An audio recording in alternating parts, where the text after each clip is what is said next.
two hats tonight because I lead social media for WWF-Canada, but I'm also the community manager for Social Media Week, so I am doubly thrilled that you guys are all here tonight. And I would like to remind you that if you're going to tweet, the hashtag is SMWTO, which I have a lot of trouble saying out loud. But so again, welcome. I hope that you guys will feel comfortable getting up anytime and helping yourself to food. Coffee just arrived, and I know it's that time of day, so we're all going to be here for a couple of hours. We're all friends, don't nervous, have some stuff. I also want to thank everybody who helped us put together this event, including all of our awesome staff and our volunteers, Candice and Rachel, as well as our team in Vancouver who helped us out. When we get to the question period later, we're going to have these little mics, and that's so people in Vancouver can hear us. Right now they can hear me, but if you guys want to ask a question or if you have a comment when we're doing the question and answer, then please just wait till we can do a mic so that we can use included in that. So tonight's event is about competitive collaboration, and I know that we've got some people in the room that are from other not-for-profits or interested in the sector, so I think that we're going to have a really productive discussion, and it's really meant to be a collaborative discussion. We're going to start with our speakers. Well, I'm going to introduce our speakers, and then we'll start with our speakers. And then our moderator, Jesse Hirsh, is going to walk us through sort of a little question and answer period with them so they can pick their brains a bit.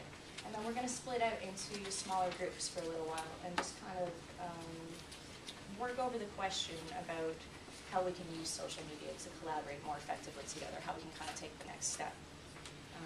And then we'll all come back together for a little more informal kind of networking. So if you have questions anytime, feel free to ask us.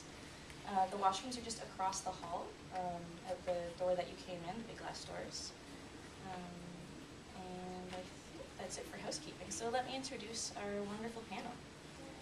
Jesse Hirsh is an internet strategist, researcher and broadcaster with a weekly nationally syndicated column on CBC Radio. He owns and operates two companies, OpenFlows Networks, which specializes in using free and open software for advanced interactive platforms, and MetaViews Media Management, which focuses on research and consulting around new media business models. So Jesse's bringing some really interesting technical and social perspectives to this discussion. Stephen Price, beside Jesse here, has worked at WWF-Canada for 27 years now. Sorry, we have motion sensor lights. And he leads our Toronto-based team of conservation experts, which includes forest, freshwater, endangered species, marine, seafood, mining, and conservation operations.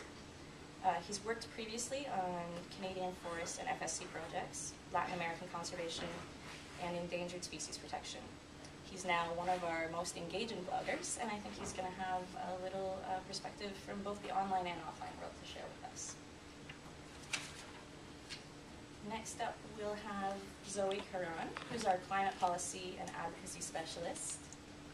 She's also the co-author of Global Warming for Dummies, editor of international policy on the website itsgettinghotinhere.org, and she's president of the board of directors of Sierra Club Canada.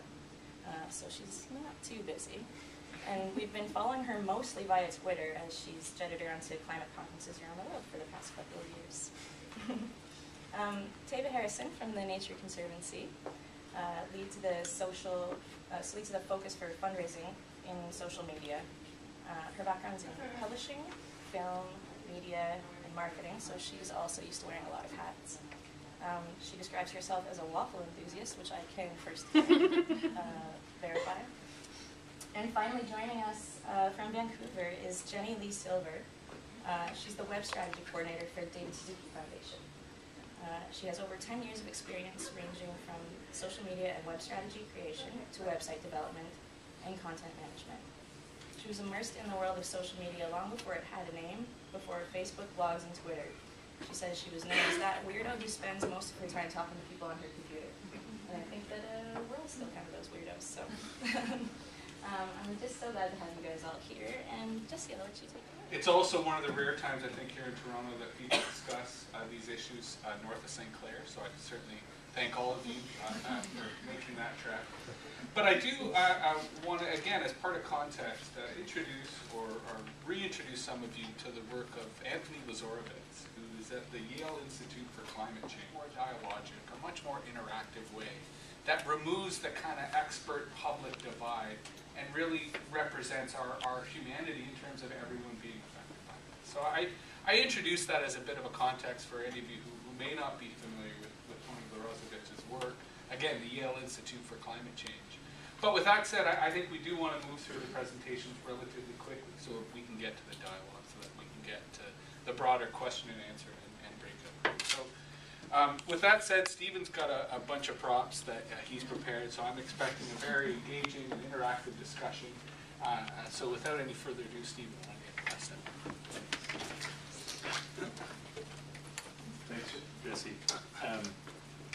Yes, I wanted to dance, and they said, no, but you can use props instead. Okay, props. I have been here for, yes, over 27 years now, and I thought it might be useful in talking with Sarah to talk to you about lessons learned offline and sometimes in a very difficult way, in collaborating with folks over the years. And I think since in the social networking that we're really focused on today, it's about motivating groups to get something done. Well, that's what we've been trying to do. We've just been doing it in offline ways for many years and learned a lot of lessons that I think you might find useful. I'd like to, I see they're all up at once, but I'd like to take you through them one by one, but be quick about it. Some of them will seem a bit general, but I'll try to bring out a specific example in each case.